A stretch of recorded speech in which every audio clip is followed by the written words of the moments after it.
So you're probably wondering, why am I making another video like this? You may be asking. Well, I'm just here to give you guys just a little short update. Number one, uh, I just need to break this out to you guys, but I may have, the COVID, that's, out there, that's affecting all of our lives and whatnot, sort of have you.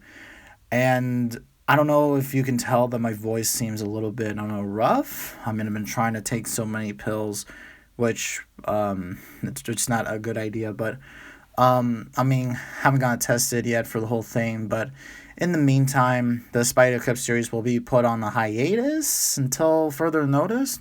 But until then, I want to give you guys a little bit of a video, and this video is basically I want to go back and review MCU movies that I either did not review because, number one, I didn't want to review them in the first place, and number two, because I was lazy at the time and I didn't want to make them at all. So, of course, in today's video, I'm here to talk about, of course, Thor Ragnarok. This is my 4-year late review on probably the movie that saved the character Thor from mediocrity and all that sort of stuff. So Thor Ragnarok is the third installment to the Thor trilogy. And I kid you not, that was pretty hard to say. And, all that sort of stuff. But anyways, when I watched this movie, deeply I was excited for it. It felt different. It felt just so... It felt like a really fun... It was like, in the marketing, it was a really fun movie, it seemed like. And that's what the movie was, It was a very fun and enjoying ride, to say the least. One of the few things that I like about Thor Ragnarok was how they reinvented the Thor character. Because before then, in the two Thor movies, I'll be honest, Thor was kind of okay. And Thor 2, he was a bit better. And Thor 1, it was like, eh.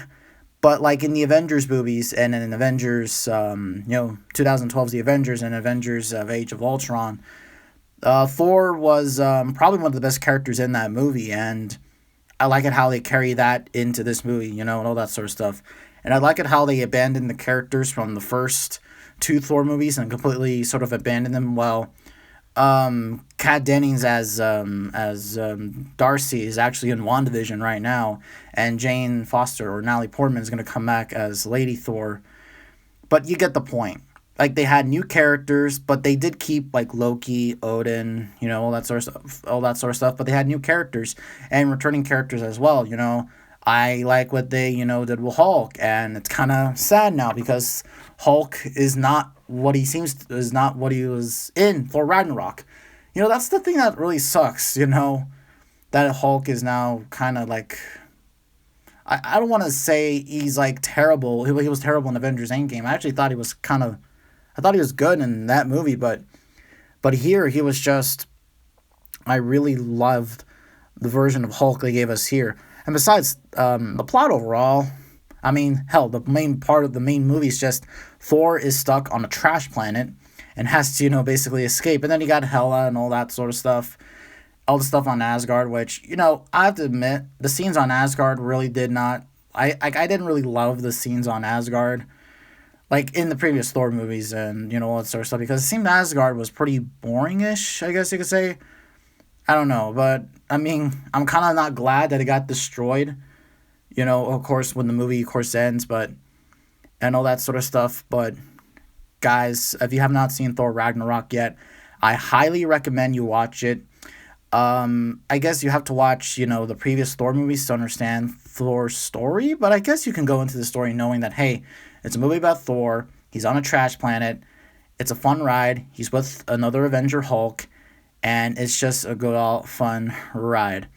And that's pretty much what I'll have to say. And like I said, the only few criticisms I have for this movie is, I guess, the villains. Like, Hela is just your generic Marvel villain, Not much to her. She's the goddess of death and all that sort of stuff. So I guess that part gets the job done.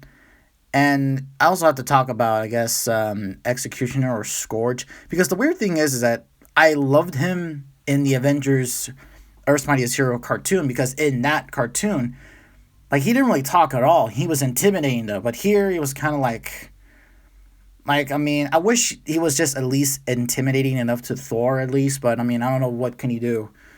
Then actually, the weird thing was that he was big in the Earth's Mightiest Heroes cartoon, but here he was kind of smallish and all that sort of stuff. But yeah, but in terms of all the other characters, I love them, like Thor, Hulk, Loki, of course Valkyrie, Korg. I mean, all the other characters. Another character I didn't really like was Jeff Goldblum's the Grandmaster. I really thought he was annoying, but over time I kind of later appreciated it in a way. So yeah, but I guess that's all I have to say about Thor Ragnarok. Hey, I think it's a great movie. It's the best Thor movie. But hey, Thor: Love and Thunder, it's coming out next year. We have to see what that movie gives us, and they're filming that movie right now. And I wanted to make this video because, well, hey, they're currently now filming Thor: Love and Thunder. So, yeah. So thank you all for, of course, listening, and hopefully, I don't have the COVID thing and all that sort of stuff, so I can get back to making Cup Series stop motion videos for you guys. And I most likely will continue this. Like, I'll most likely do Ant-Man and the Wasp, Captain Marvel, and Spidey Far From Home. But I need notes for that in order to give you a proper review. Because I'll be honest, I'm going off at the top of my head here because I really love this movie. But not much other else here to say, guys. Thank you for listening, and I shall see you next time.